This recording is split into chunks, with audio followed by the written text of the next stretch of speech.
Pada dini hari yang tenang di Damaskus, kota yang sering menjadi saksi bisu ketegangan geopolitik Timur Tengah, sebuah ledakan tajam memecah keheningan. Di langit yang masih diselimuti embun pagi, pesawat tempur Israel melancarkan serangan udara terarah ke kantor kepresidenan Suriah. Serangan itu datang cepat, senyap, dan presisi membuka babak baru dalam pusaran ketegangan regional yang tak kunjung reda. Namun, respons dari Damaskus tak kalah tegas. Dalam waktu singkat, lebih dari 40 rudal balistik diluncurkan dari berbagai titik di Suriah, melintasi langit menuju wilayah Israel. Suara gemuruh dan getaran keras mengguncang beberapa kota. Namun, yang paling mengejutkan dunia adalah jatuhnya salah satu rudal itu di kawasan elit Yerusalem Barat. Di sanalah sebuah rumah mewah yang dikaitkan dengan Perdana Menteri Israel menjadi puing-puing lebih dari sekadar bangunan yang roboh. Itu adalah simbol kekuasaan yang terluka. Pemerintah Suriah kemudian menyatakan, serangan balasan ini adalah hak sah mereka untuk mempertahankan kedaulatan dari apa yang disebut sebagai tindakan agresi brutal. Dalam konteks ini, setiap dentuman bukan hanya urusan militer, tetapi juga pesan politik, sosial, dan kemanusiaan. Dan pertanyaan pun mulai bergema dari berbagai sudut dunia. Apakah kita sedang menyaksikan eskalasi yang akan menentukan arah sejarah kawasan ini? Ataukah ini hanyalah satu babak dari rangkaian panjang konflik yang belum kunjung usai? Pagi itu di kawasan elit Rehavia, Yerusalem Barat, suara ledakan mengguncang tidak hanya tanah, tetapi juga narasi kekuasaan. Sebuah rudal balistik asal Suriah diluncurkan sebagai balasan atas serangan udara Israel ke Damaskus jatuh, tepat di kediaman pribadi, yang dikenal luas sebagai milik Perdana Menteri Benjamin Netanyahu. Rumah bergaya modern minimalis, seluas lebih dari 1,500 meter persegi itu, yang sebelumnya berdiri megah dengan taman rapi dan keamanan berlapis, kini hanya menyisakan dinding runtuh, puing-puing kaca, dan kerangka baja hangus. Tidak ada korban jiwa. Netanyahu, menurut laporan resmi, sedang berada di bunker nasional bersama tim keamanan utama. Namun, dampaknya tak terletak pada tubuh yang luka, melainkan pada simbol yang runtuh. Bangunan yang selama ini diasosiasikan dengan kekuasaan, stabilitas, dan kepemimpinan, kini menjadi metafora visual tentang kerentanan baik politik maupun militer. Netizen Arab menanggapi dengan sarkasme, menyebut serangan itu sebagai renovasi gratis oleh Damaskus, komentar yang viral dan mencerminkan lapisan lain dari perang, yaitu perang narasi dan persepsi. Di platform media sosial, muncul gelombang reaksi, dari simpati hingga sindiran, dari ketakutan akan eskalasi, hingga kelegaan bahwa simbol pun tak kebal terhadap respons. Komunitas internasional terhenyak, bukan hanya karena kerugian material yang ditaksir mencapai triliunan rupiah, tetapi karena implikasi simbolik, bahwa bahkan pemimpin negara dengan sistem pertahanan canggih pun tidak luput dari risiko perang modern. Kini, dunia bertanya, apakah ini sekadar retakan dalam dinding kekuasaan, atau permulaan dari runtuhnya fondasi, yang selama ini dianggap tak tergoyahkan? Ledakan di Yerusalem. Hanya selang beberapa jam dari serangan udara Israel, yang dilaporkan menyasar kelompok bersenjata pro-Iran di pinggiran Damaskus. Namun, alih-alih hanya mengenai target militer, rudal-rudal itu menghantam sebagian kompleks kantor kepresidenan Suriah yang dikenal luas sebagai simbol pemerintahan sah di negara tersebut. Kamera pengawas di distrik Kafr Saus memperlihatkan kilatan cahaya besar di tengah malam, diikuti kobaran api yang menjalar ke gedung utama. Banyak pihak mulai bertanya, apakah ini benar-benar misi militer terfokus atau awal dari sesuatu yang lebih rumit? Israel, melalui pernyataan singkat dari Kementerian Pertahanan, menegaskan bahwa misi telah mencapai tujuannya. Namun mereka menolak memberikan wawancara atau klarifikasi tambahan.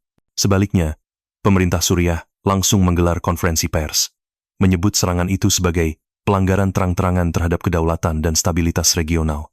Dari sudut pandang hukum internasional, garis abu-abu mulai tampak. Apakah sebuah serangan ke kantor presiden dalam kondisi tidak perang terbuka bisa dianggap sebagai tindakan pembelaan sah, atau justru sebagai provokasi yang disengaja? Para analis politik di Beirut dan Amman menyebut insiden ini sebagai panggung pernyataan kekuasaan antara dua kubu yang selama ini bermain di balik layar. Di media sosial, diskusi berkembang cepat. Ada yang menyebut Israel bertindak preventif, ada pula yang menilai ini sebagai bentuk arogansi bersenjata. Pertanyaannya kini mengerucut. Dalam dunia yang penuh retorika strategis, siapa yang benar-benar sedang membela diri, dan siapa yang sedang menekan batas moral atas nama kepentingan negara? Malam itu, sekitar pukul 2:30 waktu Yerusalem, langit Israel berubah menjadi panggung peringatan yang tak biasa. Dari pegunungan Kalamun hingga Homs, militer Suriah meluncurkan puluhan rudal balistik ke berbagai titik strategis Israel, sebuah tindakan yang langsung digambarkan oleh para pengamat sebagai serangan balasan paling besar sejak tahun 1973. Sasarannya bukan hanya satu, Haifa di utara, pangkalan militer di Negev, dan bahkan beberapa zona permukiman sipil yang dinyatakan dalam keadaan siaga. Sistem pertahanan Iron Dome kebanggaan Israel langsung diaktifkan. Langit malam dihiasi cahaya dari rudal pencegat yang mengejar jejak peluru kendali. Meskipun sebagian besar berhasil dihentikan di udara, beberapa rudal lolos dari radar. Salah satunya menghantam kediaman resmi Perdana Menteri di Yerusalem Barat, meninggalkan puing dan ketakutan. Di balik layar, muncul pertanyaan yang tak kalah berat dari ledakan itu sendiri. Bagaimana mungkin sistem pertahanan berteknologi tinggi yang didukung oleh teknologi gabungan Amerika, Israel bisa kewalahan menghadapi rudal dari negara yang secara ekonomi dan politik tengah berjuang keras untuk bertahan? Para analis militer memperingatkan bahwa ini bukan hanya kegagalan teknis, tetapi bisa jadi cerminan dari kelelahan struktural, baik dari sisi pertahanan maupun diplomasi. Di media sosial, perdebatan meluas. Apakah ini bukti keberanian strategis Suriah atau sinyal bahwa kawasan sedang menuju pusaran eskalasi baru? Yang jelas, sejak Perang Yom Kippur 1973, belum pernah ada malam seperti ini di mana Suriah meluncurkan pukulan berskala penuh, dan Israel merasakan kembali betapa rentan rasanya menjadi target dalam catur konflik yang terus berubah. Ledakan itu tidak hanya menggetarkan langit Yerusalem Baratia, menenggelamkan sebagian bangunan ke dalam tanah. Salah satu sisi rumah pribadi Perdana Menteri Israel, yang dikenal sebagai zona tamu tingkat tinggi, ambruk sepenuhnya dan runtuh ke kolam renang bawah tanah yang dahulu digunakan untuk menjamu tamu diplomatik secara rahasia. Kerusakan fisik ditaksir mencapai sekitar 150 triliun rupiah, termasuk sistem keamanan canggih, jaringan komunikasi taktis, serta sejumlah dokumen dan perangkat yang diyakini menyimpan data strategis negara. Namun, lebih dari sekadar kehilangan material, serangan ini dipandang sebagai luka terbuka terhadap wibawa politik Israel. Sejumlah analis pertahanan di Tel Aviv dan luar negeri menyebut ini sebagai serangan simbolik paling efektif dalam 2 dekade terakhir, bukan karena daya ledaknya, tapi karena lokasi dan implikasinya. Bagaimana bisa salah satu tempat paling dijaga di negara itu terkena dampak langsung, jika semua lapisan proteksi berfungsi seperti yang diklaim? Kementerian Pertahanan Israel akhirnya mengonfirmasi insiden tersebut, tetapi memilih untuk tidak merinci secara teknis bagaimana rudal itu bisa lolos dari jaringan pencegatan. Dalam sesi konferensi pers terbatas, seorang juru bicara hanya menyatakan bahwa semua sistem beroperasi sesuai prosedur, namun tidak semua situasi bisa diprediksi.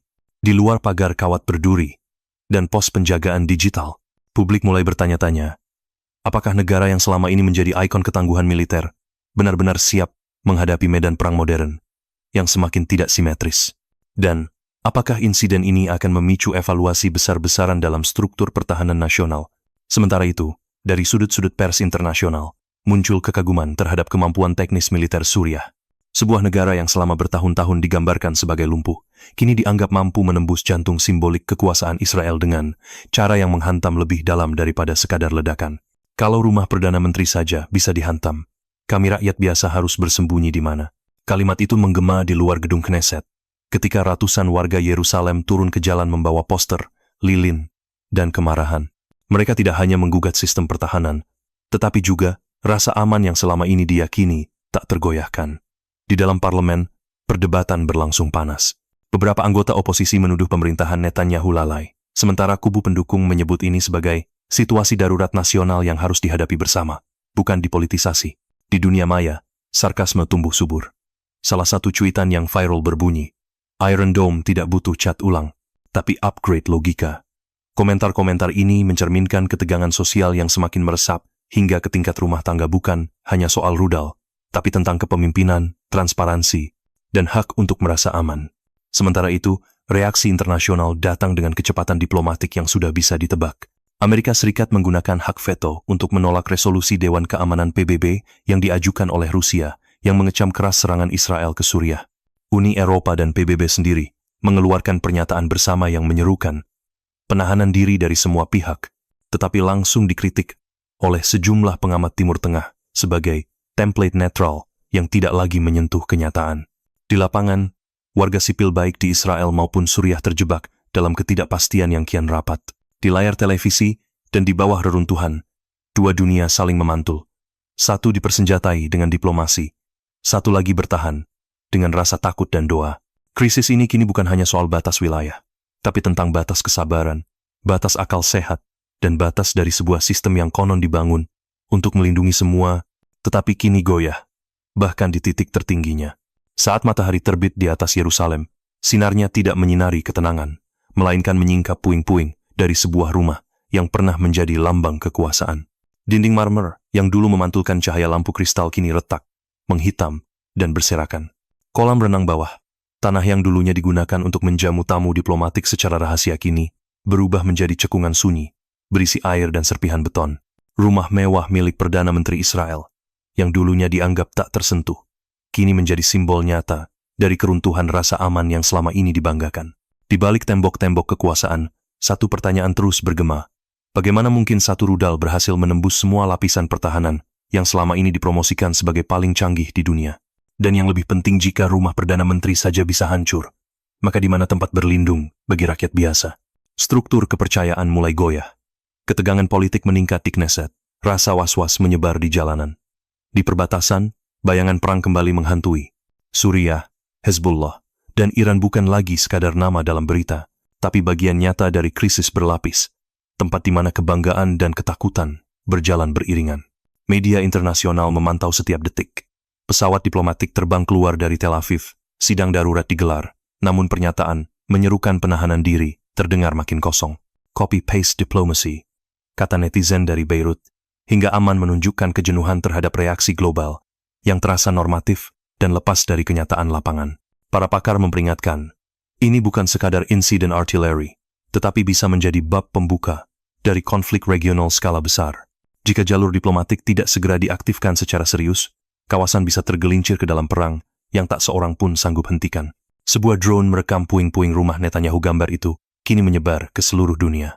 Rumah yang dulu dibangun dengan anggaran besar dan harapan tinggi, kini justru menjadi lambang kehilangan kontrol kolektif. Di tempat yang semestinya menjadi simbol perlindungan, kita melihat betapa mudahnya semuanya runtuh jika ego dan dendam terus mendikte arah kebijakan. Dari Yerusalem hingga Damaskus, dari Teheran ke Washington, satu pertanyaan kini menggantung di udara. Bukan siapa yang benar atau salah, melainkan masihkah ada waktu untuk menyelamatkan kemanusiaan sebelum segalanya benar-benar runtuh. Mungkin, pada akhirnya, yang kita butuhkan bukan tembok lebih tinggi atau senjata lebih kuat, melainkan keberanian untuk merobohkan tembok yang tersembunyi dalam diri, tembok ketakutan, dendam, dan ambisi yang membutakan. Simpan video ini, bagikan ke temanmu, dan tulis komentarmu di bawah. Apakah simbol keamanan sejati hari ini datang dari teknologi atau dari keberanian untuk berdamai? Suara sirine pertama memecah keheningan dini hari. Di atas langit Beersheba, gurun Negev tidak lagi sunyi. Lampu merah menyala di pusat komando. Peta wilayah udara Israel bergelombang dengan garis-garis pelacak yang tiba-tiba padam satu persatu. Dalam kurang dari 180 menit, langit berubah menjadi medan puing. Asap hitam membumbung dari hanggar yang dulu menyimpan kebanggaan teknologi militer Israel. Di sana, di antara bara logam dan debu, beton, terdengar satu kalimat dari seorang teknisi yang gemetar. Kami bahkan belum sempat menyalakan mesin. Serangan ini bukan datang tanpa sebab. 7 hari sebelumnya, sebuah pangkalan udara Iran dilaporkan hancur akibat serangan yang diduga dilakukan oleh Israel. Tidak ada pengakuan resmi, tapi dampaknya terasa nyata. Dan pagi itu, Iran menjawab dengan cara yang mereka sebut sebagai Operasi Keadilan Langit. Tidak ada ledakan yang berteriak lebih keras dari diamnya dunia internasional saat berita itu menyebar. Di media sosial, gambar-gambar satelit memperlihatkan jalur api yang menjalar dari Tel Nov hingga Hatzerim. Di ruang keluarga Yerusalem, para orang tua menatap layar televisi dengan mata kosong, mencari nama anak-anak mereka dalam daftar personel yang belum kembali. Ini bukan sekadar soal kehancuran fisik. Ini adalah titik mula dari serangkaian pertanyaan yang menggantung. Apakah teknologi masih bisa menjamin keamanan? Apakah dominasi udara masih relevan di era senyap? Dan siapa yang sebenarnya memegang kendali atas langit? Pukul 2:47 dini hari, langit Israel disilangkan oleh gelombang cahaya yang tidak biasa. Bukan bintang jatuh, bukan lampu latihan. Itu adalah fase pertama dari serangan berlapis yang diluncurkan dari 3 arah: Irak Barat, Suriah Selatan, dan pesisir Lebanon. Ratusan rudal balistik, Fateh 3, 113, drone kamikaze, Shahed 136, dan sistem Mohajer yang dikendalikan jarak jauh mengarah pada satu tujuan, melumpuhkan infrastruktur udara Israel, bukan dengan kekuatan semata, tapi dengan presisi dan gangguan sistemik. Dalam 23 detik yang menentukan, radar utama di pangkalan udara Nevatim, Ramat David, dan Palmachim kehilangan sinyal. Sumber komunikasi intersquadron mati mendadak, menyebabkan koordinasi terputus secara berantai. Sistem Iron Dome tidak merespons. Sinyal palsu dari operasi jamming elektronik membuat pusat komando mengira sedang menghadapi simulasi pelatihan.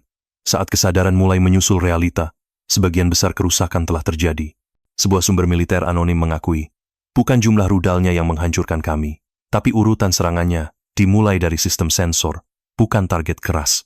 Rekaman kamera termal menunjukkan lusinan pesawat tempur F-15 dan F-35 yang terbakar di hanggar tanpa sempat mengudara. Di halaman luar Tel Nov, seorang teknisi terlihat membungkuk, memeluk helm pilot yang belum dipakai. Wajahnya kosong, seperti langit yang kehilangan arah. Apa yang terjadi malam itu bukan hanya kegagalan militer. Itu adalah pelajaran pahit tentang ketergantungan terhadap sistem terpusat.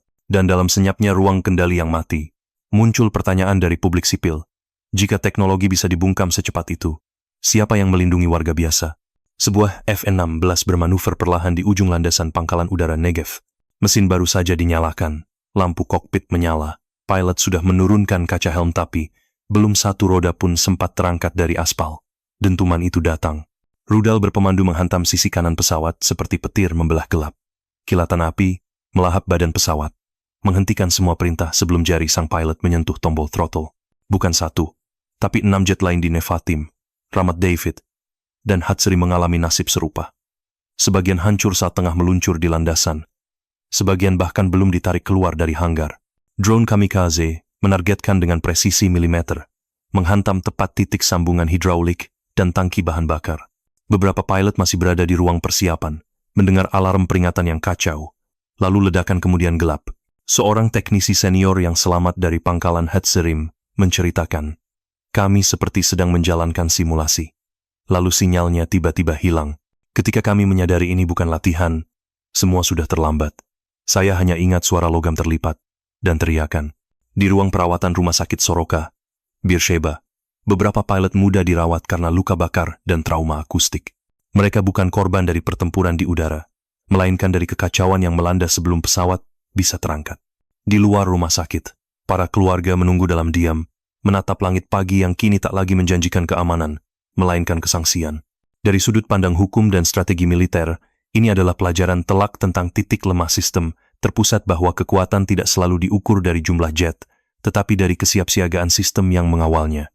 Dari sisi manusia, ini adalah tragedi dalam diam saat mereka yang dilatih untuk terbang, bahkan tak sempat berlari. Sebuah F-16 terbakar di udara dan jatuh bebas ke arah hanggar utama pangkalan Nevatim. Ledakannya tak hanya menghancurkan struktur logam yang sudah tua, tetapi juga menimpa langsung sebuah F-35 yang sedang dalam proses pengaktifan sistem. Kamera pengawas merekam momen itu dengan jelas. 2 mesin tempur bernilai strategis berubah menjadi tumpukan puing merah menyala double kill dalam dunia nyata, di tanah sendiri. Di ruang kontrol, seorang perwira senior terlihat dalam rekaman CCTV sedang berteriak. Tangannya memukul meja keras, lalu ia terduduk, wajahnya menunduk dalam kepasrahan. Tak ada lagi perintah yang bisa diberi. Jaringan komunikasi mati. Komando operasi terputus. Dan di luar dinding beton itu, langit memuntahkan gelombang demi gelombang api. Di salah satu sudut landasan, 3 pilot duduk bersandar pada bangkai jet yang sudah meleleh. Salah satu dari mereka menangis pelan, masih mengenakan sarung tangan penerbangan. Helmnya tergeletak di samping, penuh debu dan retak. Ia tidak cedera, tapi hatinya koyak karena rekan di kursi sebelah tak sempat membuka sabuk pengaman sebelum ledakan terakhir. Seorang teknisi dari pangkalan Ramat David menggambarkan suasana setelah serangan. Tempat ini bukan lagi markas, ini tungku pembakaran logam. Suara mesin kini diganti oleh dentuman dan ratapan. Kami tidak sedang bertahan. Kami sedang dihukum. Di Beersheba, jalan-jalan sepi meskipun matahari sudah tinggi. Warga menggulir berita dengan wajah bingung. Bukan hanya soal jet yang hilang, atau uang negara yang terbakar. Yang dipertanyakan kini adalah bagaimana pangkalan udara dengan sejarah puluhan tahun bisa runtuh hanya dalam hitungan menit. Dan apakah ini benar-benar peperangan atau eksekusi dengan tanda seru politik? Dalam waktu kurang dari 2 jam setelah kebakaran pertama meletus di landasan Nevatim, dunia digital telah membanjiri lini massa dengan potongan video beresolusi rendah, cahaya merah di langit gurun, jet terbakar di hanggar, dan suara gemuruh yang menggema tanpa bentuk. Di TikTok, Weibo, hingga Twitter, unggahan-unggahan ini menyebar lebih cepat dari klarifikasi resmi. Komentar sarkastik bermunculan, iPhone mahal, tapi nggak bisa ngecas. Jet canggih tapi belum sempat terbang. Seolah tragedi yang nyata berubah menjadi bahan sindiran global. Di balik layar diplomasi, suasana tidak jauh berbeda. Amerika Serikat mengeluarkan pernyataan yang mengutuk eskalasi sepihak. Namun hanya mengirim email, berisi simpati dan imbauan menahan diri. Tidak ada dukungan militer. Tidak ada pengerahan kapal induk. Hanya diam yang mengeras menjadi jarak. Rusia dan Tiongkok menahan komentar langsung, tetapi sikap mereka jelas dingin, kalkulatif, dan menunggu Israel menjatuhkan langkah berikutnya sebelum mengatur kembali pengaruh regional. Di markas besar PBB di New York, pertemuan darurat digelar secara daring. Para perwakilan terlihat duduk dalam ruang virtual dengan wajah gelisah dan koneksi yang tersendat. Tidak ada resolusi, hanya satu pernyataan bersama yang berbunyi netral, nyaris kosong. Kami menyerukan penghentian, segera segala bentuk kekerasan. Zoom bahkan sempat lag selama pemaparan delegasi Timur Tengah. Namun, yang paling terasa adalah sunyi dari kawasan Arab. Beberapa pemerintah memilih tidak bersuara. Di jalanan Amman, Beirut, dan Rabat, reaksi rakyat justru lebih hidup bukan dalam bentuk perayaan. Tetapi pertanyaan, siapa yang sebenarnya menang? Ketika yang terlihat hanya puing, kebingungan, dan ketidakpastian. Dalam dunia yang saling terhubung, respons tidak lagi datang dari tank atau parlemen, tapi dari jejaring sosial, dari nada kata-kata, dan dari cara dunia memilih untuk tidak menjawab. Pagi hari, setelah langit Israel terdiam oleh asap dan logam yang hancur, media nasional Iran menayangkan sebuah video berdurasi 2 menit. Gambar-gambar serangan udara ditampilkan dari sudut pandang drone, berpadu dengan alunan musik simfoni nasional Iran yang mengalun tenang, namun penuh tekanan simbolik. Judulnya sederhana, Operasi Keadilan Langit. Video itu bukan sekadar rekaman teknis, tapi dikemas layaknya pesan budaya dengan irama lambat, penuh jeda, dan diakhiri dengan satu kalimat tegas yang terpampang dalam 3 bahasa. Ini bukan balasan dengan senjata, tapi pesan. Jangan ulangi kesalahan yang sama. Beberapa jam setelah itu, Presiden Iran muncul di balkon gedung Majelis Syura, mengenakan pakaian gelap, tangan mengepal, suara mantap. Di hadapannya, ratusan orang berkumpul di lapangan Teheran, membawa bendera dan spanduk, bertuliskan Quds bukan simbol, tapi batas harga diri. Dalam pidatonya, Presiden tidak menyebut nama negara lawan secara langsung, namun makna dari tiap kata sangat jelas. Serangan itu adalah jawaban politik, bukan hanya balistik. Di ruang pers militer, seorang juru bicara pasukan udara menyampaikan sindiran yang cepat menjadi kutipan viral. Jet kami tua, tapi tidak buta. Jet mereka mahal, tapi tidak hidup lebih dari 5 menit. Kalimat itu dikemas tanpa emosi, menjadi narasi tandingan terhadap citra dominasi udara yang selama ini diasosiasikan dengan Israel. Reaksi dalam negeri Iran menunjukkan lonjakan emosi kolektif. Di beberapa distrik seperti Shiraz, Isfahan, dan Qom, masyarakat turun ke jalan, bukan dengan kemarahan, tapi dengan ekspresi puas bercampur lega. Bagi mereka, ini bukan kemenangan teknis, melainkan kemenangan narasi bahwa negara yang selama bertahun-tahun dicap sebagai ancaman, kini berhasil mengarahkan wacana global. Namun di balik euforia, muncul pertanyaan dari sebagian analis. Apakah narasi bisa bertahan lebih lama dari konflik? Dan apakah ini awal dari solusi atau sekadar babak retoris dalam siklus panjang ketegangan? Pukul 1,15 dini hari waktu Yerusalem, ruang bawah tanah gedung Kementerian Pertahanan di Tel Aviv masih menyala. Rapat darurat telah memasuki jam ke-9, tanpa jeda, tanpa konsensus. Ketegangan bukan hanya datang dari luar, tapi dari dalam. Dalam satu rekaman bocor ke media lokal, terdengar suara lantang dari seorang anggota parlemen oposisi. Bukan rudal yang menghancurkan kami, tapi ilusi bahwa kami tidak bisa diserang. Menteri Pertahanan berdiri membisu, sementara wajah-wajah lain menghindari kontak mata. Di lapangan, keputusan cepat dibuat dalam keadaan darurat. Beberapa pangkalan udara yang tersisa, termasuk Ramon dan Palmachim, diperintahkan evakuasi parsial. Sisa personel dan peralatan dipindahkan ke kompleks militer lama di Gurun Arafat tempat, yang terakhir digunakan secara aktif tahun 2009. Bukan karena strategi, tapi karena kehabisan tempat perlindungan. Di masyarakat sipil, ketegangan berkembang menjadi keresahan. Grup internal di aplikasi seperti Telegram dan Threads dipenuhi dengan diskusi yang lebih emosional dari rasional. Warga menanyakan satu hal yang sama. Jika 150 jet bisa hancur dalam semalam, siapa yang akan melindungi anak-anak kami jika hari esok lebih buruk? Lebih dari itu, suasana di dalam korps udara sendiri mulai retak. Seorang perwira muda yang tidak disebutkan namanya mengaku dalam wawancara tertutup, "Kami dilatih untuk menang, bukan untuk tidak tahu harus kemana. Tapi sekarang, bahkan koordinat harapan pun kabur." Pakar psikologi militer mulai dipanggil masuk ke pangkalan-pangkalan aktif. Bukan untuk pelatihan, tetapi untuk meredam efek domino mental yang mulai terlihat. Kelelahan, frustrasi, rasa malu. Israel, yang selama puluhan tahun mengandalkan keunggulan udara sebagai fondasi pertahanan, kini menghadapi krisis eksistensial bukan pada senjata, tapi pada makna kekuatan itu sendiri. Ketika langit kembali sunyi dan bara api perlahan padam di puing hanggar Nevatim, dunia belum benar-benar tenang. Di Washington, kapal perang kelas Arleigh bergerak ke Mediterania Timur. Moskow mengirim pernyataan resmi singkat dingin, tapi padat makna. Beijing tetap diam, tapi layar bursa Asia terguncang. Seluruh dunia seperti menahan napas. Tak ada ledakan baru, tapi suara yang terdengar lebih nyaring adalah ketakutan yang tak terucap. Para analis strategi mulai menggunakan istilah baru. Perang dunia skala lokal dengan dampak global. Sebuah konflik yang mungkin tak menyebar secara geografis, tapi meresap ke dalam opini publik, pasar keuangan, dan arsitektur keamanan dunia. Beberapa menyebutnya awal dari perubahan paradigma kekuatan. Beberapa lainnya, dengan nada lebih gelap, menyebutnya sebagai pertaruhan terakhir sebelum kekacauan. Di sisi lain, di antara reruntuhan, kita melihat sesuatu yang lebih sunyi ketidakpastian, yang menjalar dari ruang komando hingga ruang keluarga. Ketika pertahanan udara runtuh, bukan hanya sistem yang roboh, tapi juga keyakinan. Bukan hanya mesin yang terbakar, tapi rasa aman. Dan di titik ini, perang bukan soal peta atau misil, tapi soal siapa yang masih sanggup membayangkan jalan pulang dari kegilaan yang diciptakannya sendiri. Seorang akademisi Timur Tengah menulis, "Ini bukan kompetisi keberanian, tapi kegilaan siapa yang paling tak mengenal batas." Lalu ia bertanya, jika dua pihak bertempur bukan untuk menang, tapi untuk tidak kalah, siapa yang menjaga kemanusiaan tetap berdiri? Mungkin sudah waktunya kita menanyakan hal yang lebih dalam dari strategi dan kekuatan. Siapa yang masih cukup waras untuk memilih mundur selangkah demi menyelamatkan banyak generasi ke depan? Simpan video ini, bagikan pada orang yang perlu tahu, dan tinggalkan komentarmu. Menurutmu, di mana batas kewarasan dunia kini berada? Pagi itu, Tel Aviv tidak dibangunkan oleh siren atau ledakan udara. Ia terbangun oleh sesuatu yang jauh lebih diam, lebih menghantam ke dalam. Di jalan-jalan kota, antrian mulai membungkus toko swalayan yang sudah kehabisan pasokan. Di Netivot, Beersheva, bahkan hingga Haifa, suasana seragam, rak kosong, truk logistik tidak datang, dan mata-mata bingung yang mulai menghitung kembali sisa roti kering di dapur. Serangan rudal presisi yang diduga diluncurkan oleh kelompok Houthi menghantam pusat logistik nasional di selatan Israel.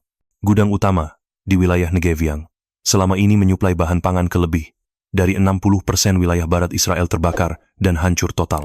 Dalam satu malam, sistem distribusi makanan bagi sekitar 9 juta warga mendadak terguncang. Tidak semuanya langsung kelaparan, tapi semua mulai merasakannya. Keterbatasan, kekhawatiran, dan yang paling menghantui ketidakpastian. Bagi banyak warga Israel, ini adalah pengalaman yang belum pernah mereka alami. Tidak ada makanan, tidak ada pilihan, dan untuk sebagian dari mereka yang masih menyimpan nurani, muncul bisikan yang menyakitkan namun jujur. Apakah ini karma? Apakah ini azab? IPA, sebuah pertanyaan yang bukan dimaksudkan sebagai provokasi, tapi refleksi. Karena selama bertahun-tahun, kondisi serupa telah menjadi kenyataan sehari-hari bagi warga Gaza yang hidup dalam blokade. Tanpa akses, tanpa suara, tanpa harapan. Kini, rasa lapar tidak mengenal batas ideologi. Ia menyusup ke dalam lemari keluarga manapun. Ia menguji, bukan hanya kebijakan nasional, tapi juga batas empati kolektif. Dan di tengah reruntuhan gudang logistik yang membara di Beersheva, sejarah tampak sedang menulis ulang dirinya lewat perut kosong. Semua bermula dari satu titik api di Beersheva, tapi dampaknya menyebar seperti gelombang kejut. Gudang logistik utama tempat penyimpanan puluhan ribu ton bahan pangan pokok terbakar hebat setelah dihantam rudal yang diduga berasal dari kelompok bersenjata Houthi di Yaman. Bukan pangkalan militer yang menjadi sasaran, bukan fasilitas radar atau sistem pertahanan, tapi gudang sembako, tempat beras, tepung, dan minyak goreng dikemas dan dikirimkan ke pusat distribusi di Ashkelon, Tel Aviv, dan sekitarnya. Strateginya jelas, bukan menghantam kekuatan, tapi menghantam perut. Dalam hitungan jam, lebih dari 100 kendaraan logistik terbakar di lokasi. Truk-truk pendingin yang membawa susu, daging, dan roti pagi hangus menjadi kerangka besi. Di kota-kota besar, sistem suplai runtuh seperti domino. Pusat distribusi di Holon tutup lebih awal. Pasar rakyat di Petah Tikva tidak menerima kiriman apapun. Di supermarket wilayah utara, warga mulai berebut telur dan air minum, bukan karena panik belaka, tapi karena memang tidak tahu kapan truk berikutnya bisa datang. Untuk masyarakat yang terbiasa hidup dengan teknologi tinggi dari sistem pertahanan Iron Dome hingga platform AI untuk prediksi keamanan, kondisi ini menjadi tamparan keras. Teknologi tidak bisa menciptakan gandum. AI tidak bisa menggantikan tepung yang hangus terbakar. Dalam perang modern, keunggulan tidak hanya ditentukan oleh senjata canggih, tapi oleh siapa yang bisa bertahan hidup dengan sumber paling dasar. Para analis militer menyebut ini sebagai serangan non-konvensional paling efektif dalam 2 dekade terakhir. Tapi bagi warga biasa, itu hanyalah cara lain untuk mengatakan mereka lapar. Disinilah letak ironi besar. Kekuatan yang selama ini berdiri di atas dominasi militer dan ekonomi, kini diuji bukan oleh pasukan darat, melainkan oleh runtuhnya rantai pasokan pangan. Perut kosong menjadi bahasa baru dalam konflik yang dulu hanya dibaca lewat data dan drone. Dan pertanyaannya pun muncul, jika sebuah negara bisa dilumpuhkan tanpa peluru, lalu apa sebenarnya makna dari kekuatan hari ini? Di sebuah swalayan di pusat kota Tel Aviv, kamera CCTV merekam adegan yang tidak biasa. 2 pria muda berdebat sengit hanya karena 1 kaleng tuna. Di rak makanan hewan, seorang ibu diam-diam mengambil 4 bungkus pakan kucing, bukan untuk hewan peliharaan, tapi untuk mengganjal perut anaknya malam itu. Pemandangan ini bukan fiksi. Ini adalah kenyataan di negara dengan salah satu sistem AI dan teknologi militer paling canggih di dunia. Israel punya Iron Dome, punya drone siluman, punya sistem kecerdasan buatan yang bisa membaca gerak musuh dari langit. Tapi hari ini, semua itu tidak bisa menggandakan beras, tidak bisa mencetak gandum, dan tidak bisa memulihkan rantai pasokan yang sudah terbakar. Sejak gudang logistik di Beersheva dan Ashkelon lumpuh, jalur distribusi terputus, sistem stok otomatis yang selama ini diandalkan oleh retail besar seperti Schufersol atau Victory Market tak lagi berguna karena suplai fisik tidak pernah datang. Di Ramat Gan dan Herzliya, toko-toko mempercepat tutup, bukan karena ancaman keamanan, tapi karena tidak punya barang untuk dijual. Perang hari ini bukan di medan tempur, tapi di lorong makanan kaleng, ungkap seorang warga lansia di Bat-Yam. Kalimat itu terdengar sederhana, tapi menyimpan makna dalam. Saat algoritma pertahanan tersandung pada logistik dasar, masyarakat tiba-tiba dihadapkan pada satu realitas pahit. Kelaparan tidak bisa dihadapi dengan sandi digital. AI bisa mengenali pola, tapi tidak bisa memberi makan. Iron Dome bisa menjatuhkan rudal, tapi tak bisa menumbuhkan gandum. Di negeri teknologi tinggi, krisis pangan justru membuka pertanyaan mendasar. Apakah kita telah menggantungkan terlalu banyak pada sistem, hingga lupa bahwa perut manusia tetap butuh isi, bukan kode? Di Ashkelon, sebuah minimarket rusak total bukan karena rudal, tapi karena warga sendiri. Video yang direkam diam-diam dari balkon apartemen menunjukkan kerumunan yang merangsek masuk lewat pintu belakang, mengambil apa saja, roti basi, makanan kaleng, bahkan sisa pakan hewan. Di antara mereka, seorang pria muda memeluk 2 karung makanan kucing seperti harta karun. Sementara, seorang wanita paruh baya terduduk menangis karena terlambat 1 menit. Apa yang dimulai dari antrean panjang, kini berubah menjadi kekacauan. Dari kelaparan menjadi kepanikan. Dari kepanikan menjadi kekerasan. Di distrik Neve Sha'anan, Tel Aviv, sebuah toko grosir dibakar setelah pemiliknya menolak menjual barang sisa dengan harga normal. Di Beersheba, beberapa komplek perumahan mengalami pemadaman listrik, membuat kulkas tak berfungsi, dan stok makanan membusuk dalam semalam. Ironi pun muncul di tengah tragedi. Seorang ayah membawa konggi, bubur gandum, dari posko pembagian bantuan pemerintah, lalu diserbu oleh 5 pemuda dengan tangan kosong. Di sisi lain kota, seorang istri yang dulunya bekerja di startup teknologi harus berdiri dalam antrean sepanjang 2 jam demi semangkuk nasi dan 2 potong sayur rebus. Pemerintah mencoba bertindak. Truk pembagian beras dikerahkan, namun di sebagian besar titik, bantuan itu tidak pernah sampai ke tangan warga, dicegat, direbut, bahkan hilang di tengah jalan. Keamanan publik runtuh bukan karena musuh eksternal, tapi karena sistem distribusi tak lagi berjalan. Ketika negara tak mampu memberi makan, hukum tak lagi dihormati. Ketertiban tidak dijaga oleh senjata, tapi oleh kenyang dan kepercayaan. Dan di tengah bayang-bayang ketakutan, pertanyaan yang tersisa hanyalah, seberapa jauh sebuah masyarakat bisa bertahan sebelum semuanya runtuh sepenuhnya. Di layar televisi, seorang juru bicara pemerintah berdiri tenang di belakang podium, mengenakan setelan rapi dan latar biru, bertuliskan, situasi terkendali. Ia berbicara penuh percaya diri, menyebut bahwa distribusi bantuan sedang berjalan, bahwa rakyat diminta bersabar dan percaya. Namun di luar studio, di Jalan Herzl Street, seorang nenek tua berteriak di tengah kerumunan yang frustrasi. Kami tidak makan, slogan. Itulah jurang yang kini terbuka lebar antara kenyataan di bawah dan narasi di atas. Sementara rak-rak swalayan tetap kosong dan antrean bantuan menjulur hingga 2 blok. Para pejabat negara terjebak dalam putaran konferensi pers, saling menyalahkan, saling menyerahkan tanggung jawab. Menteri Pertanian menyalahkan logistik. Menteri Keamanan Dalam Negeri menyalahkan kondisi darurat. Sementara itu, rakyat yang tidak makan, sejak pagi tidak lagi peduli siapa yang bicara, karena tidak ada yang memberi makan. Di kota-kota seperti Holon dan Ashdod, frasa, situasi terkendali, mulai dicoret-coret di dinding dengan cat semprot. Di media sosial, potongan video warga berebut bubur di dapur umum dikombinasikan dengan pidato pejabat, membentuk ironi yang menyakitkan. Iron Dome mungkin mampu menangkis rudal, tapi tidak bisa menangkal rasa lapar yang merambat ke setiap sudut dapur. Ketika kepercayaan publik terkikis, krisis tidak hanya soal pangan tapi juga tentang makna kepemimpinan. Dan di tengah semua kekacauan ini, satu pertanyaan kembali bergaung. Siapa sebenarnya yang masih mendengar suara perut rakyat? Semuanya dimulai dari satu unggahan. Sebuah foto kulkas kosong diramatkan, hanya menyisakan sebungkus mentega dan setengah botol saus tomat. Captionnya, Welcome to Gaza edisi Premium. Dalam beberapa menit, gambar itu menyebar cepat di media sosial, disukai, dibagikan, dan lebih sering ditertawakan.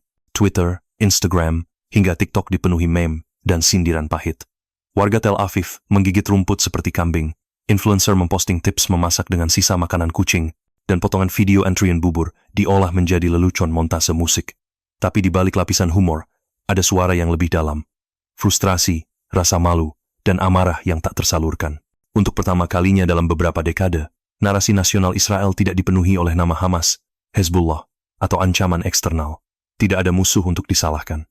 Karena musuhnya kali ini bukan ideologi, bukan roket, bukan propaganda tapi kelaparan. Dan kelaparan tidak bisa disensor. Ia muncul langsung di dapur, di lemari es, di mata anak-anak yang menatap kosong ke arah panci kosong. Warga saling menandai akun resmi pemerintah dengan pertanyaan tajam. Apakah slogan bisa dimakan? Mengapa tentara bersenjata lengkap tapi toko kosong total? Humor menjadi pelindung terakhir dari rasa putus asa, tapi juga menjadi cermin perpecahan sosial. Di komunitas Yahudi Arab, warga mulai saling bantu secara diam-diam bukan karena kebijakan negara, tapi karena rasa lapar menyatukan lebih dari slogan patriotik. Di luar negeri, dunia menyaksikan tidak lagi dengan simpati membuncah, tapi dengan anggukan dingin. Beberapa komentar mencatat, sekarang mereka tahu rasanya. Tidak semua setuju, tapi yang jelas, medan perang baru tidak lagi di perbatasan, tapi di lini komentar dan dapur rumah tangga. Dan dalam kekacauan sunyi itu, media sosial berubah menjadi panggung paling jujur, tempat di mana rasa lapar akhirnya berbicara sendiri, tanpa perlu diredam. Di luar gedung pemerintah, di distrik Kiryat Moshe, Yerusalem Barat, ratusan warga berkumpul. Beberapa membawa panci kosong, sebagian lain hanya berdiri diam menatap tentara yang berjaga dengan tatapan kecewa, bukan takut. Seorang pria tua melempar roti basi ke arah barikade, bukan untuk melukai, tapi untuk menyampaikan satu pesan, kami lapar, dan kalian tidak mendengar. Di Haifa, seorang tentara cadangan baru pulang dari pos penjagaan perbatasan Gaza berbisik kepada temannya, kami dulu takut musuh, sekarang aku takut pulang ke rumah, takut lihat mata istriku yang belum makan seharian. Kalimat itu menyebar cepat di media sosial, bukan karena dramatis, tapi karena terlalu nyata. Kepercayaan, yang selama ini menjadi pondasi dari identitas nasional Israel dalam militer, dalam pemerintah, dalam simbol negara mulai retak. Di Beersheba, sebuah bendera nasional dibakar, bukan oleh lawan politik atau kelompok ekstrem, tapi oleh seorang ibu yang anaknya jatuh sakit karena kekurangan gizi. Ia menangis sambil berkata, apa artinya bendera jika anakku tak bisa makan? Pemerintah berupaya meredam situasi, tapi setiap pidato resmi kini hanya memicu gelombang cemooh. Para jenderal muncul di layar TV, namun bukan disambut hormat, melainkan dengan hujatan. Rakyat tidak melihat seragam, mereka melihat ketidakhadiran. Bukan karena pasukan kalah, tapi karena perut-perut kosong tidak bisa diisi dengan medali kehormatan. Lebih dalam dari sekadar protes logistik, ini adalah krisis jati diri. Bagi banyak warga, rasa lapar menjadi titik balik, dari keyakinan menjadi keraguan, dari nasionalisme menjadi pertanyaan mendasar. Apa arti kekuatan jika ia tidak mampu memberi makan?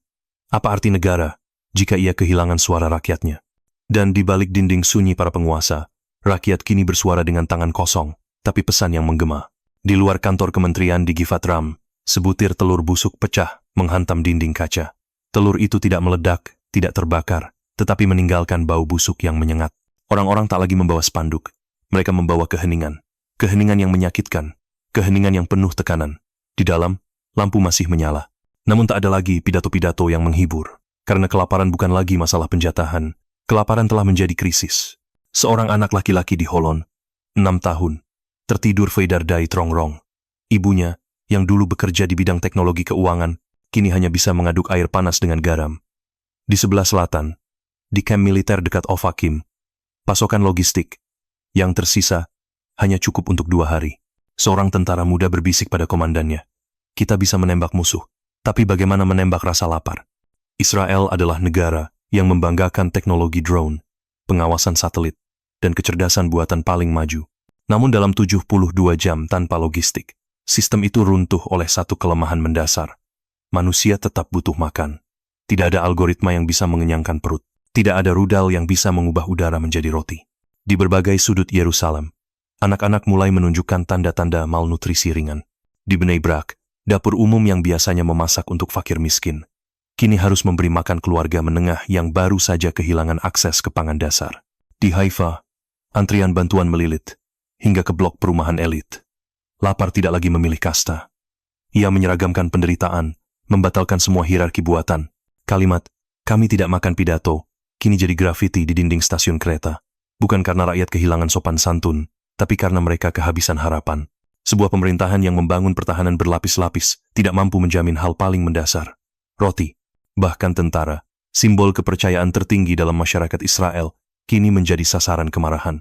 Bukan karena mereka kalah perang, tapi karena mereka juga lapar. Krisis ini bukan hanya tentang rudal Houthi. Bukan hanya soal gudang yang terbakar. Ini tentang cara sebuah negara memahami kekuatannya sendiri. Apakah kekuatan sejati diukur dari berapa banyak senjata yang dimiliki? Atau dari berapa banyak anak yang bisa disuapi setiap malam? Apakah kemajuan berarti kecerdasan, buatan yang canggih, atau keberanian untuk mengakui kegagalan dalam menyejahterakan rakyat sendiri? Kita sedang menyaksikan sebuah momen langka, saat drone tak mampu menjawab lapar, dan bendera tidak lagi cukup untuk menyatukan orang-orang yang perutnya kosong. Ketika rakyat mulai membakar simbol, itu bukan karena mereka membenci negaranya, tapi karena mereka mencintai negara itu dan kecewa. Mereka kecewa karena negara lupa memberi makan, sebelum bicara tentang kehormatan, keamanan, dan supremasi. Dari segala krisis yang pernah dihadapi, mungkin inilah yang paling sunyi, tapi paling dalam. Bukan roket yang menjatuhkan tatanan, melainkan kelaparan. Dan ketika kepercayaan publik hancur, tidak ada teknologi yang bisa memperbaikinya dengan cepat. Namun, dari krisis ini juga muncul kesempatan. Kesempatan untuk bertanya ulang, negara seperti apa yang ingin dibangun? Apakah sebuah negara yang hebat di panggung global, tapi rapuh di meja makan warganya? Atau negara yang sederhana dalam prestasi militer, tapi tidak pernah membiarkan satupun anak tidur dalam keadaan lapar? Mungkin, kekuatan sebuah bangsa tidak diukur dari tinggi pagar perbatasannya, tapi dari apakah dapur rakyatnya tetap menyala. Dan jika benar krisis adalah cermin, maka saatnya Israel dan mungkin kita semua berdiri dan menatap ke dalam. Apakah kita benar-benar kuat jika kita tidak mampu memberi makan mereka yang paling lemah? Jika cerita ini menyentuh hati Anda, simpan videonya, bagikan ke orang lain, tulis komentar Anda. Karena kadang, perubahan besar dimulai dari satu pertanyaan sederhana.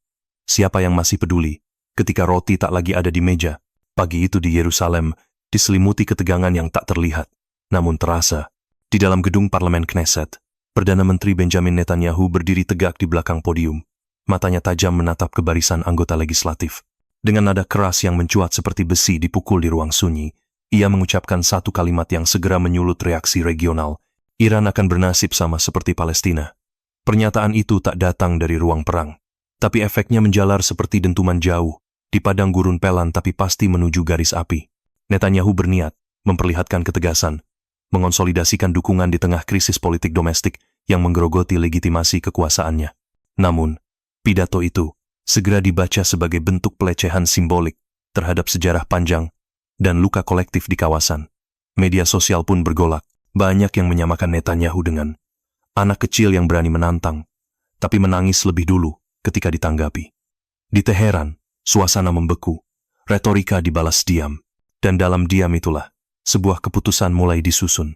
Kita belum masuk ke babak paling menentukan, tapi dari podium di Yerusalem, hingga bunker-bunker senyap di bawah tanah Iran, satu hal kini pasti, bukan hanya politik yang sedang bermain, tapi juga harga diri nasional dan batas akhir kesabaran. Pertanyaannya sekarang, apakah sebuah kalimat bisa memicu sebuah konflik? Atau justru membuka jalan bagi sesuatu yang lebih mengerikan? Jangan lupa untuk subscribe, bagikan video ini ke teman-teman Anda, dan tetap bersama kami untuk mengungkap lapisan demi lapisan dari kisah yang belum selesai ini. Itu terjadi dalam keheningan yang mencengangkan. Kurang dari 24 jam setelah pidato Netanyahu menggema dari podium Knesset, langit di atas gurun Negev berubah bukan oleh suara, tapi oleh kecepatan yang tidak terlihat. Dari barat daya Iran, sebuah rudal hipersonik jenis Zulfikar Basir diluncurkan. Ia bukan sekadar peluru kendali biasa. Dengan kecepatan menembus Mach 10, rudal itu melesat seperti kilat melintasi lapisan langit yang tenang menghindari radar, melewati semua bentuk deteksi, dan menembus sistem pertahanan udara Iron Dome yang selama ini dibanggakan Israel. Pukul 2:43 waktu Yerusalem, ledakan besar terdengar dari wilayah gurun Negev. Bukan hanya satu gedung yang terguncang melainkan seluruh sistem. Targetnya bukan simbolis. Rudal menghantam pusat komando strategis IDF kompleks militer, yang selama ini berfungsi sebagai otak dari berbagai operasi regional Israel. Getarannya terasa hingga 15 km dari titik serangan, dan beberapa penduduk sipil di kota kecil Yeruham mengaku kaca rumah mereka bergetar, seolah ada gempa ringan. Pemerintah Israel tidak langsung mengonfirmasi dampak, tapi berbagai sumber militer menyebutkan sistem komunikasi sempat lumpuh beberapa jam. Para analis menyebut ini sebagai serangan terbatas dengan dampak tak terbatas, karena bukan skala kehancurannya yang mengguncang, melainkan ketepatan dan simbolisme. Untuk pertama kalinya dalam lebih dari 1 dekade, Iran menunjukkan kemampuan menghantam pusat kendali militer Israel dengan presisi yang tak terbayangkan. Reaksi publik pun beragam. Sebagian warga Israel bertanya-tanya, jika Iron Dome bisa ditembus, apalagi yang bisa dianggap aman? Di sisi lain, media Iran menyampaikan pesan kemenangan dengan narasi defensif. Ini bukan serangan agresi, tetapi respon terhadap ancaman terbuka yang dilontarkan di forum publik. Dari gurun pasir, hingga meja-meja redaksi, dari ruang perang ke ruang keluarga, satu pertanyaan mulai tumbuh. Apakah ini hanya balasan sesaat, atau awal dari sesuatu yang jauh lebih besar? Di tengah malam yang seharusnya sunyi, di gurun Negev, setelah dentuman besar yang mengguncang pusat komando strategis IDF, Israel memasuki sebuah fase yang belum pernah dialami dalam beberapa dekade terakhir. Fase ketidakpastian total. Rudal hipersonik Iran tidak hanya merusak struktur beton dan membakar logistik militer, tapi menghantam langsung inti dari kemampuan komando dan kendali yang selama ini menjadi tulang punggung pertahanan nasional. Menurut berbagai sumber lapangan yang dikutip oleh media domestik Israel, kerusakan pada Command and Control Center mencakup 60 hingga 80% perangkat. Inti mulai dari terminal komunikasi hingga server pengolah data strategis. Sebagian besar sistem cadangan gagal aktif secara otomatis akibat gangguan impuls elektromagnetik dari rudal yang menghantam dengan presisi tinggi. Yang paling mengkhawatirkan, radar pertahanan hanya mampu mendeteksi ancaman dalam hitungan detik sebelum dampak, terlalu cepat untuk bereaksi, terlalu lambat untuk mencegah. Di Yeruham dan di Mona, 2 kota kecil yang tak jauh dari lokasi serangan, warga terbangun dalam kecemasan. Bukan karena ketakutan akan ledakan lanjutan, tetapi karena sinyal, komunikasi seluler, dan jaringan listrik sempat terputus. Disinilah dimensi manusiawi dari serangan itu terasa. Tidak ada peluru yang menghantam rumah mereka, tetapi suara ketakutan merayap diam-diam ke setiap ruang keluarga. Bagi sistem militer Israel, ini seperti bermain catur dalam kegelapan. Perintah operasional dari atas tidak dapat disampaikan ke lapangan. Koordinasi antar batalion lumpuh. Bahkan jalur komunikasi dengan beberapa pos di perbatasan utara sempat menghilang selama lebih dari 1 jam. Ketika koneksi akhirnya pulih sebagian, para analis menyebut bahwa kerusakan ini tidak hanya fisik tetapi simbolik. Sebuah bangsa yang terkenal dengan sistem keamanan canggihnya, kini sedang berjuang untuk membaca ulang peta digitalnya sendiri. Pusat teknologi militer yang selama ini dirahasiakan lokasinya, ternyata bisa disentuh. Dan lebih dari itu tidak cukup tangguh menghadapi rudal hipersonik generasi baru. Beberapa perwira senior yang enggan disebutkan namanya menggambarkan situasi sebagai lumpuh struktural atau bahkan disorientasi operasional. Tidak ada instruksi darurat yang berjalan sempurna, dan itu menciptakan ruang kekosongan yang sangat berbahaya di tengah konflik terbuka. Dampaknya pun menjalar ke tingkat kebijakan. Pemerintah dipaksa menggelar rapat keamanan darurat di Tel Aviv pada dini hari dengan keterlibatan Mossad dan Shin Bet. Pusat data cadangan di utara Haifa mulai diaktifkan secara terbatas, namun tidak semua file dan algoritma bisa dipulihkan dengan cepat. Dalam banyak hal, ini bukan sekadar insiden teknis peringatan keras bahwa sistem pertahanan modern tetap memiliki titik rapuh. Di luar ruang-ruang kendali, muncul pertanyaan yang lebih luas di masyarakat sipil. Bagaimana mungkin sebuah negara dengan reputasi keamanan tertinggi di Timur Tengah bisa kecolongan di jantung strategisnya? Apakah sistem teknologi terlalu bergantung pada asumsi bahwa serangan seperti ini tak mungkin terjadi? Dan lebih penting lagi, apa artinya ini bagi masa depan stabilitas kawasan? Gambaran yang muncul setelah serangan bukan sekadar kehancuran satu gedung atau hancurnya satu server. Yang runtuh perlahan adalah keyakinan bahwa tidak ada tempat yang benar-benar kebal. Tidak ada sistem yang benar-benar sempurna. Ketika komunikasi terputus dan perintah tidak tersampaikan, pertahanan terbaik bisa runtuh, bukan karena musuh lebih kuat, tetapi karena terlalu percaya diri. Dan pada saat dunia menyaksikan dari kejauhan, satu pertanyaan mulai bergaung di berbagai ruang diskusi. Apakah serangan ini adalah peringatan terakhir? Atau hanya awal dari sebuah bab baru yang lebih gelap dalam sejarah modern Timur Tengah? Tel Aviv, pukul 9. 10 pagi waktu setempatannya, beberapa jam setelah serangan hipersonik Iran menghantam pusat komando strategis, di Negev jalan-jalan utama mulai dipenuhi massa. Para pekerja turun ke trotoar, bukan untuk bekerja, melainkan untuk bertanya, apa yang sebenarnya terjadi semalam, dan mengapa kami tidak dilindungi. Gelombang keresahan tumbuh cepat, bukan hanya karena ancaman dari luar negeri, tetapi karena perasaan dikhianati oleh sistem yang selama ini dipromosikan sebagai tak tertembus. Sejumlah distrik di Yerusalem Barat mengalami pemadaman listrik sebagian, dan koneksi internet di beberapa zona industri utama di Beersheba dan Netanya sempat terputus total selama lebih dari 2 jam. Akibatnya, rantai produksi dan distribusi dalam negeri terganggu menghantam langsung perut ekonomi lokal. Di alun-alun Dizenov, ratusan warga membawa poster bertuliskan, "Kami membayar pajak, bukan untuk jadi sasaran empuk." Di samping itu, suara klakson panjang dari para supir taksi dan kendaraan pengiriman menjadi irama yang menyatukan kemarahan rakyat sipil yang merasa bahwa retorika politik telah membawa negara ke dalam risiko yang tak perlu. Di dunia maya, gelombang sindiran datang tanpa henti. Tagar, Iron Colander menjadi tren utama di X dulu Twitter. Menyindir sistem Iron Dome yang dianggap bocor seperti saringan teh. Meme-meme bermunculan cepat. Gambar Netanyahu di depan mesin ketik tua dengan teks, "Komunikasi darurat kini pakai mesin tik karena sistemnya dibom." Reaksi ini bukan sekadar humor, gelap, melainkan bentuk protes kolektif atas persepsi bahwa pemerintah terlalu fokus pada kekuasaan dan propaganda dan lupa pada kerentanan struktural di balik tembok beton. Efeknya juga terasa di pasar modal. Bursa saham Tel Aviv dibuka dalam suasana panik. Indeks utama turun drastis dalam 2 jam pertama perdagangan, dan pengumuman resmi dari otoritas keuangan tak mampu meredakan kegelisahan. Investor asing mulai melepas aset, sementara investor domestik bertanya-tanya, apakah ini hanya gangguan sesaat atau sinyal awal dari keruntuhan sistemik.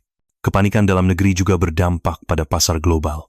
Harga minyak mentah dunia melonjak lebih dari 5% dalam kurun 12 jam setelah serangan, dipicu kekhawatiran bahwa ketegangan akan meningkat dan mengganggu jalur pasokan di Timur Tengah. Di Haifa, antrian panjang di stasiun pengisian bahan bakar menjadi simbol lain dari krisis yang merambat dari militer ke dapur-dapur rumah tangga. Sementara itu, di dalam gedung pemerintahan, suasana tidak kalah kacau. Kantor Perdana Menteri mempercepat serangkaian pertemuan dengan militer dan penasihat krisis. Namun suara dari jalanan terus menggema. Mengapa sistem bisa lumpuh secepat itu? Dalam situasi di mana rasa aman menjadi mata uang paling mahal, tidak ada jawaban cepat yang bisa menenangkan publik. Lebih dari sekadar serangan rudal, ini adalah pukulan terhadap kredibilitas. Kredibilitas sistem pertahanan, kredibilitas para pemimpin, dan pada akhirnya, kredibilitas ide bahwa Israel adalah benteng yang tak bisa ditembus. Sejumlah tokoh masyarakat mulai menyerukan audit terbuka terhadap anggaran pertahanan dan transparansi dalam penanganan pasca serangan. Beberapa organisasi sipil bahkan mengajukan petisi kepada Mahkamah Agung untuk menyelidiki kegagalan deteksi dan tanggapan dini. Di tengah semua itu, satu pertanyaan semakin menguat, bergema dari ruang-ruang kelas hingga toko-toko kecil.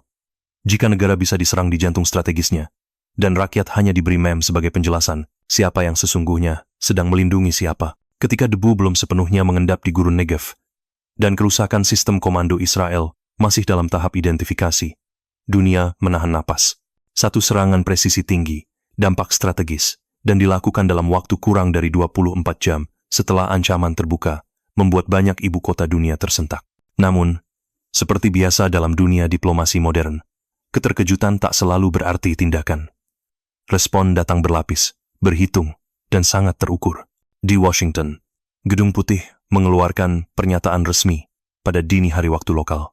Juru bicara keamanan nasional menyebut serangan Iran sebagai provokatif dan berbahaya, tetapi segera menambahkan bahwa Amerika Serikat tidak mencari eskalasi. Dalam langkah simbolik namun berhati-hati, 2 kapal perusak milik Angkatan Laut AS dikirim ke wilayah Timur Laut Tengah, ditempatkan dekat perairan Lebanon dan Siprus. Tujuannya jelas, menenangkan sekutu, tetapi tidak memprovokasi musuh. Sikap ini mengundang perhatian para pengamat. Di New York Times, seorang analis menyebutnya sebagai strategi garis tipis, berusaha menunjukkan kekuatan, tapi menolak terperangkap dalam narasi balas dendam. Beberapa jam kemudian, Pentagon menyatakan bahwa sistem satelit pemantau Timur Tengah telah ditingkatkan ke level siaga penuh. Berbeda dengan Amerika Serikat, Moskow dan Beijing justru mengarahkan sorotan ke arah Tel Aviv. Dalam pernyataan bersama yang dirilis oleh Kementerian Luar Negeri Rusia dan didukung oleh juru bicara Kementerian Luar Negeri Tiongkok, Israel dituduh telah memprovokasi ketegangan melalui pidato Perdana Menteri yang dinilai meremehkan martabat dan keamanan regional. Keduanya menyerukan dialog damai, sekaligus menolak intervensi militer dari kekuatan luar. Di Brussel, Uni Eropa mengadakan pertemuan darurat tingkat Menteri Luar Negeri. Hasilnya mencerminkan nada cemas, namun tak bersuara lantang. Beberapa negara anggota, seperti Prancis dan Jerman, menyatakan kekhawatiran terhadap kemungkinan eskalasi berskala kawasan dan menyerukan pengaktifan kembali jalur diplomatik yang selama ini mandek. Namun, belum ada langkah konkret yang menunjukkan kesiapan untuk menengahi secara langsung. Di Timur Tengah sendiri, reaksi beragam dan penuh kalkulasi. Pemerintah Turki menyerukan penahanan diri maksimum dari semua pihak. Sementara itu, di Amman dan Kairo, para analis mulai mempertanyakan apakah sistem pertahanan konvensional saat ini masih relevan dalam menghadapi senjata hipersonik generasi baru. Iran sendiri, melalui media resminya, menegaskan bahwa serangan dilakukan dalam batas minimum yang diperlukan sebagai respons proporsional. Namun di balik pernyataan resmi itu, suasana global tetap tegang. Bursa saham Tokyo dan Seoul dibuka dengan penurunan, sementara harga komoditas strategis seperti minyak dan logam mulia langsung melonjak. Di layar berita dan meja redaksi dari Doha hingga London, satu kutipan berulang-ulang disoroti. Perang bukan lagi soal apakah, tapi soal kapan. Kutipan itu berasal dari seorang pakar hubungan internasional asal Swiss, yang dalam wawancara dengan stasiun televisi publik RTS, menyebut bahwa struktur keamanan global kini rapuh secara konseptual. Dalam pandangannya, ketika bahasa diplomasi gagal mengimbangi kecepatan teknologi senjata, waktu untuk bernegosiasi menjadi terlalu pendek dan keputusan berisiko tinggi diambil dalam ruang yang semakin sempit.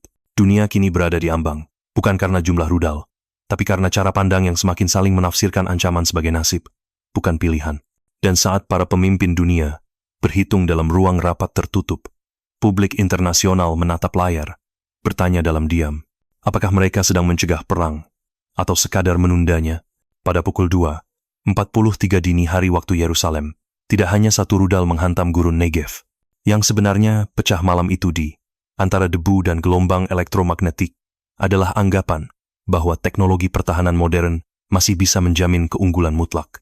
Seiring waktu berjalan dan data kerusakan dihimpun, para analis dari seluruh penjuru dunia mulai bicara dalam satu nada yang sama. Ini bukan sekadar serangan balasan. Ini adalah game changer. Serangan Zulfikar Basir rudal, hipersonik generasi terbaru milik Iran tidak hanya menembus sistem Iron Dome yang selama ini dibanggakan, tetapi menghantam langsung pusat kendali strategis militer Israel di Negev, merusak hingga 80% perangkat operasional, dan membuat jalur komunikasi tempur lumpuh total selama beberapa jam. Kecepatan Mach 10 tidak hanya mengalahkan waktu reaksi, tapi juga mengalahkan seluruh arsitektur pertahanan berbasis radar dan sensor termal yang selama ini didanai miliaran dolar oleh pemerintah Israel dan mitra internasionalnya. Dalam sebuah wawancara dengan stasiun DW dari Berlin, Kolonel Pern, Markus Lenz, seorang pakar pertahanan Jerman, menyatakan, untuk pertama kalinya sejak Perang Teluk, Kita melihat dua negara menembakkan senjata presisi tinggi ke infrastruktur militer lawan secara langsung, bukan melalui proksi atau serangan jarak jauh. Ini adalah perubahan doktrinal. Lance tidak sendiri. Di Washington DC, think tank CSIS menyebut serangan ini sebagai uji tekanan langsung terhadap legitimasi teknologi Barat. Dalam laporan awal yang diterbitkan 14 jam pasca serangan, mereka menyoroti bahwa taktik Iran menunjukkan penguasaan terhadap kombinasi kecepatan, ketepatan, dan kontrol geopolitik. Dan yang paling mengkhawatirkan, Israel yang selama ini dikenal sebagai pemilik keunggulan mutlak dalam pengawasan, dan reaksi militer justru menjadi pihak yang gagal merespons secara real-time. Sinyal bahwa ini adalah titik balik juga datang dari dalam negeri Israel sendiri. Di dalam ruang krisis di Tel Aviv, perdebatan mulai muncul. Apakah harus segera melakukan balasan terbuka ke target militer di Iran, atau memilih jalur penahanan agar tak terseret lebih jauh ke medan perang skala penuh? Beberapa anggota Kabinet Pertahanan dilaporkan berbeda tajam pandangan dengan penasihat keamanan nasional. Sementara pihak intelijen menyerukan kehati-hatian, faksi sayap kanan dalam parlemen menuntut respon proporsional dengan cara militer. Kebingungan itu tercermin dalam pernyataan pers yang dikeluarkan Kementerian Pertahanan Israel singkat, hati-hati, dan nyaris tanpa emosi. Tidak ada klaim keberhasilan menahan serangan. Tidak ada narasi kemenangan moral. Hanya kalimat, kami sedang menilai kembali semua protokol. Di titik ini, banyak analis sepakat bahwa bukan hanya fisik pusat komando yang rusak tetapi fondasi narasi dominasi strategis Israel juga mulai retak. Dalam beberapa tahun terakhir, ketegangan kawasan kerap dikelola melalui diplomasi bersenjata, serangan proksi, atau operasi intelijen tersembunyi. Tapi kali ini, Iran memilih berbicara lewat satu peluncuran nyata dan dunia mendengarnya. Di kampus Universitas Oxford, seorang profesor studi konflik Timur Tengah menyimpulkan dalam seminar terbuka, serangan ini membuat semua pihak menoleh ke realitas baru. Keunggulan militer tidak lagi ditentukan oleh siapa yang memiliki teknologi lebih mahal, tapi oleh siapa yang bisa menggunakannya paling tepat pada waktu yang paling rentan. Israel kini berada di tengah tekanan psikologis dan operasional. Kemampuan rudal hipersonik telah secara nyata menggeser peta ancaman. Negara-negara lain, termasuk Turki, Arab Saudi, dan India, disebut sedang mengkaji ulang kebijakan pertahanan udara mereka. Jika satu rudal bisa melewati sistem senilai miliaran dolar dan memukul jantung pertahanan sebuah negara dalam hitungan menit, maka tidak ada benteng yang benar-benar kokoh. Dan ketika kabut pagi mulai naik dari atas reruntuhan markas Negev, satu pertanyaan besar kini menggantung di langit Timur Tengah.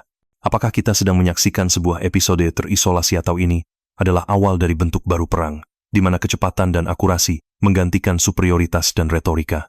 Pukul 6:12 pagi waktu Teheran. Di layar utama stasiun televisi IRIN, rekaman peluncuran rudal Zulfikar Basir diputar ulang dalam gerakan lambat, disertai narasi patriotik dan musik latar bernuansa epik. Tidak lama setelahnya, jaringan media sosial Iran baik yang resmi maupun semi-independen dipenuhi potongan gambar satelit, video kobaran api di Negev, dan meme menyindir Iron Dome dengan sebutan baru, Iron Sponge. Strategi komunikasi Iran terlihat jelas, bukan hanya menembakkan rudal ke pusat komando Israel, tapi juga menembakkan narasi ke seluruh ruang informasi global. Di Qom dan Mashhad, mural digital menampilkan bendera Israel terbakar perlahan di balik simbol rudal. Di X dulu Twitter, akun-akun dengan ribuan pengikut mulai menyebarkan pesan bahwa keunggulan Israel hanyalah mitos teknologi. Hashtag Zulfikar 10X mulai naik tren, merujuk kecepatan rudal dan, secara simbolis, mempermalukan sistem reaksi Israel yang tidak mampu mengejar. Ini bukan sekadar komunikasi ini, psikologi publik. Sementara itu di Yerusalem, suasana berbeda. Pemerintah Israel mencoba mengendalikan informasi yang keluar dari pusat militer, tapi media internasional sudah lebih dulu mendapatkan citra satelit pasca serangan dari perusahaan swasta di Eropa. Beberapa foto memperlihatkan kerusakan nyata pada struktur bangunan, antena satelit hancur, dan kendaraan militer terbakar sebagian. Meskipun militer Israel menyatakan operasional masih berjalan, publik melihat kenyataan lain di layar mereka. Lebih buruk lagi, beberapa potongan suara rekaman dari dalam pusat komando yang sedang dievakuasi bocor ke Telegram dan platform forum luar negeri. Terdengar perintah panik, sinyal radio terputus, dan ketidakjelasan komando. Sejumlah analis Israel menyebut ini sebagai keruntuhan moral temporer, di mana keheningan informasi justru memberi ruang pada spekulasi massal. Dalam rapat darurat internal kabinet, salah satu menteri menyampaikan kekhawatiran tajam, jika kita balas sekarang, bisa jadi kita hanya sedang masuk ke dalam jebakan. Kalimat itu segera bocor ke pers dan memperdalam keraguan publik. Iran seolah telah mendesain narasi bahwa siapapun yang membalas akan terlihat sebagai pihak yang panik dan terprovokasi. Ini adalah medan yang tidak bisa dimenangkan hanya dengan senjata. Dari sisi masyarakat, tekanan meningkat. Warga sipil Israel merasa tidak hanya diserang secara fisik, tapi juga secara mental. Ketakutan tidak datang dari rudal berikutnya, tapi dari perasaan bahwa musuh lebih unggul dalam memainkan cerita. Lembaga kehumasan militer Israel yang biasa bekerja tenang di balik layar kali ini, kewalahan menanggapi aliran informasi yang datang dari ribuan arah. Kecepatan meme mengalahkan kecepatan sensor. Beberapa jurnalis senior, seperti Amira Hass dan Barak Rafid, menulis bahwa krisis bukan hanya soal pertahanan, tapi soal persepsi, dan bahwa dalam dunia pasca kebenaran, siapa yang menguasai narasi akan menguasai rasa takut. Bahkan warga sipil di luar Israel pun mulai terpengaruh. Opini publik global menunjukkan polarisasi yang semakin dalam. Sebagian melihat Iran sebagai korban yang cerdas, sebagian melihat Israel sebagai kekuatan besar yang kehilangan kendali. Media barat terpecah.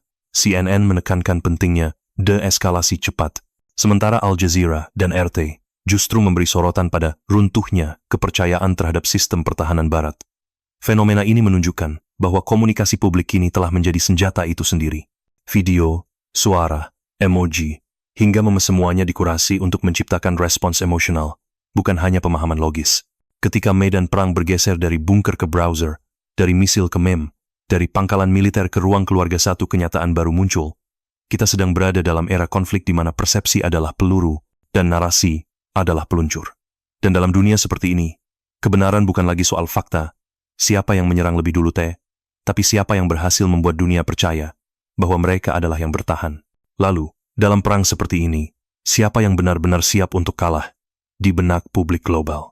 Di sepanjang perbatasan Lebanon, suara sepatu bot milisi Hezbollah mulai terdengar lebih berat.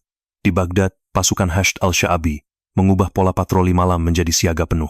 Di Sanaa, Houthi menggelar doa kolektif sambil membersihkan peluncur roket tua di pinggiran kota.